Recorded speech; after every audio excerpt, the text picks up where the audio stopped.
dismay after Trump moves to cut aid to Central America. U.S. opposition politicians and aid agencies have questioned the decision by President Donald Trump to cut off aid to 3 Central American states. Mr. Trump ordered the suspension of aid payments to El Salvador, Guatemala and Honduras to push their governments to stop migration into the U.S. Critics say the decision will hurt programs that already aim to persuade people to stay at home. Congress may seek to stop the aid being redirected elsewhere. U.S. officials say the immigration system at the border with Mexico is already at breaking point, yet the administration wants to increase the number of asylum seekers sent back over the border fivefold, from 60 a day to 300. There has been a huge increase in asylum seekers fleeing violence in El Salvador, Honduras and Guatemala. The 3 nations are where most of the migrants on the U.S. southern border come from. President Trump has also said he is likely to close the border if Mexico does not do more to stop migrants crossing. We are carrying out the president's direction and ending fiscal year 2017 and 2018 foreign assistance programs for the Northern Triangle, a State Department spokesperson was quoted as saying by Reuters news agency, declining to give further details. Video. Yo estuve 4 días solo en el puente, sufriendo con mi hija, y aún solo nos daban una pieza para los 2. Yo lo que hacía es que yo la envolvía a ella bien y yo dormía, pero hacía la intemperie, frío, aire, tierra, todo.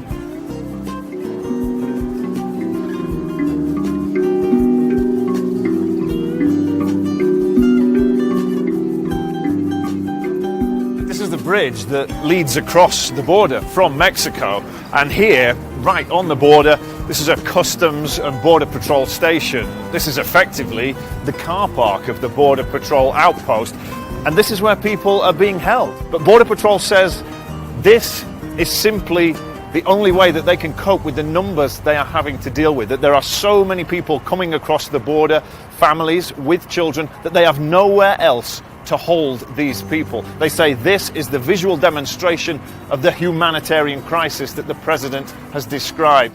On Monday and Tuesday, CBP started the day with over 12,000 migrants in our custody.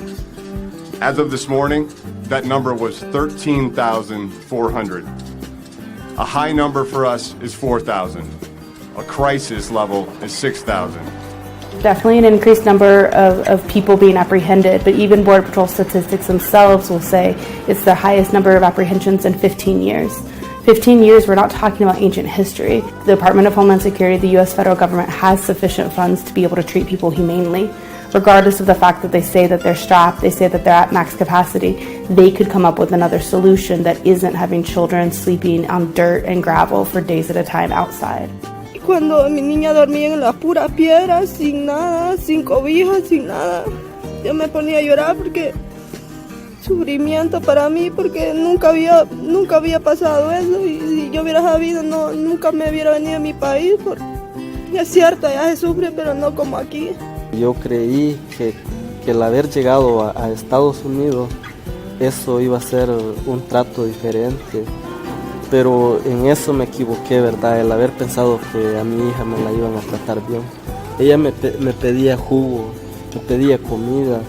Y yo le decía, hija, ¿pero por qué te puedo dar si aquí no puedo? Eso me dolió en el corazón.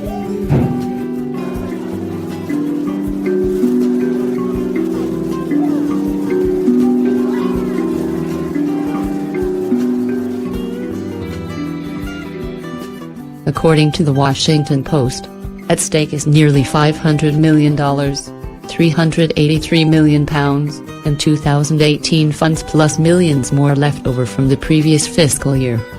A Reuters source put the overall figure at about $700 million. In 2017, Guatemala received over $248 million while Honduras received $175 million and El Salvador $115 million. I've ended payments to Guatemala, to Honduras and El Salvador, Mr. Trump told reporters on Friday. No money goes there anymore. We are paying them tremendous amounts of money and we're not paying them anymore because they haven't done a thing for us. Aid advocates argue that the best way to stem migration from the region is to stimulate economic development and reduce violence there, and that it is too early to judge the impact of the aid, which was boosted in 2016 under President Barack Obama. Cutting off aid is shooting yourself in the foot, Adriana Beltran, Director of Citizen Security at the Washington Office on Latin America Human Rights Research Group, was quoted as saying by the New York Times. There are long-term challenges that are going to need a long-term sustainable solution, she added. You can have a discussion as to how we can ensure that the aid is effective, that assistance is not going to supporting corrupt governments. A group of House Democrats visiting El Salvador condemned Mr. Trump's move in a joint statement, saying that Mr. Trump's approach was entirely counterproductive. Senator Bob Menendez, the top Democrat on the Senate Foreign Relations Committee, condemned the reckless announcement. The State Department said it would engage Congress in the process, suggesting that lawmakers would need to approve the cuts. However, according to congressional staffers quoted by the Washington Post, the U.S. president has some wiggle room to reprogram funds. Adam Isaacson, a senior official at the Washington Office on Latin America, said presidents had previously shied away from reprogramming money because it irritated lawmakers who could retaliate by declining to fund key administration projects.